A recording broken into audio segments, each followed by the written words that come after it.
Assalamualaikum warahmatullahi wabarakatuh.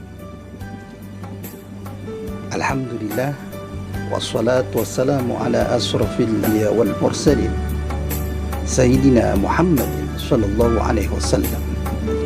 Asyhadu an la ilaha illallah wahdahu la syarika lah wa asyhadu anna Muhammadan abduhu wa rasuluhu la nabiyya ba'dah.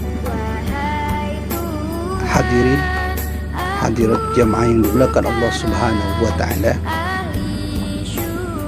Pemirsa Azimro TV, insyaallah yang berbahagia.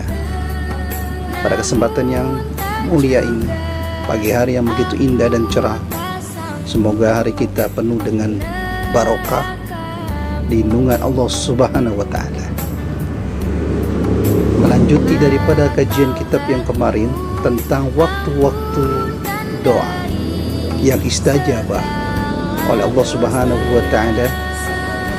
Kemudian ada beberapa syarat-syarat tertentu yang ketika kita berdoa kepada Allah Subhanahu wa taala, syarat-syarat yang oleh para alim ulama dijelaskan di dalam kitab tersebut. Yang pertama, harus kita khusyuk. Karena kalau kita berdoa kepada Allah Subhanahu wa taala sambil main HP atau sambil melamun, bengong, termenung dan segala macam, tidak fokus tujuan ke Allah Subhanahu wa taala, kemungkinan doa kita akan nyangkut di pohon. Pemirsa Azimro TV yang insyaallah dirahmati Allah Subhanahu wa taala, kita berusaha walaupun sepenuh hati kita tidak khusyuk kepada Allah, tapi dengan niat yang kedua ikhlas karena Allah Subhanahu wa taala, insyaallah khusyuk dan ikhlas kita sudah dicatat oleh Allah Subhanahu wa taala. Di dalam Al-Qur'an surat Al-Bayyinah, Allah Subhanahu wa taala berpesan, "Wa ma umiru illa liya'budullaha mukhlishina lahuddin."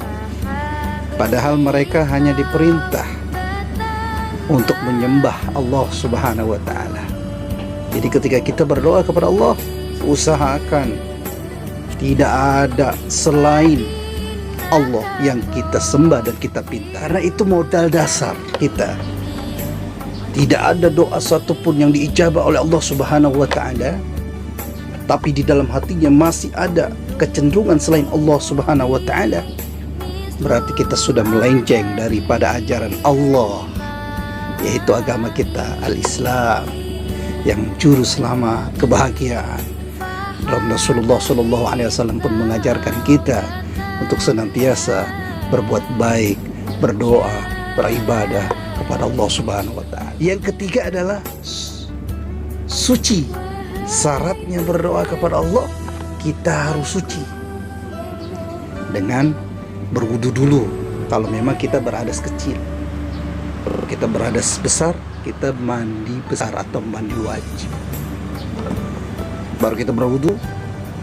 Ketika suci, kita meminta kepada Allah Subhanahu wa taala, yaitu mengangkat kedua tangan kita. Seperti kita minta kepada orang tua, minta duit mah, kita mengangkat tangan kita. Nggak mungkin ada anak kecil kemudian minta uang kepada ibunya, minta mah tangannya di belakang. Nah, kita mengangkat kedua tangan kita agar apa? Kita mengharapkan daripada permohonan kita untuk dijabah oleh Allah Subhanahu wa taala. Awali doa tersebut dengan pembacaan bismillah ataupun alhamdulillah.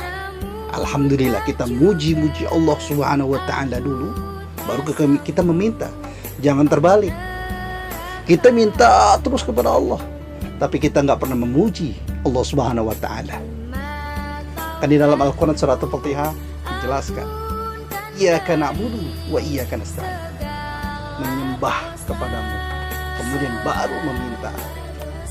Jadi kita awali doa kita dengan memuji Allah Subhanahu wa taala terlebih dahulu, baru kita meminta hajat-hajat kita di dunia maupun di akhirat. Membaca salawat ala nabi, membaca salawat kepada Nabi besar Muhammad sallallahu alaihi wasallam.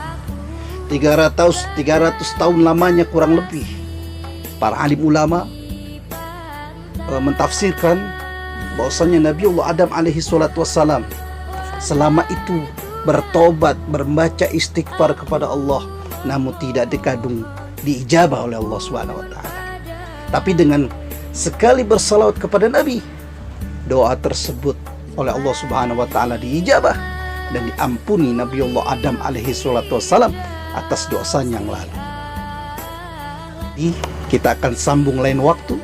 Mudah-mudahan kita stay terus di channel Az-Zumrah TV. Mudah-mudahan kita semua dalam lindungan Allah Subhanahu wa taala dan mengharapkan ridhonya Allah Subhanahu wa taala. Mohon maaf lahir dan batin. Al-Fatihah suratul mustaqim. Assalamualaikum warahmatullahi wabarakatuh.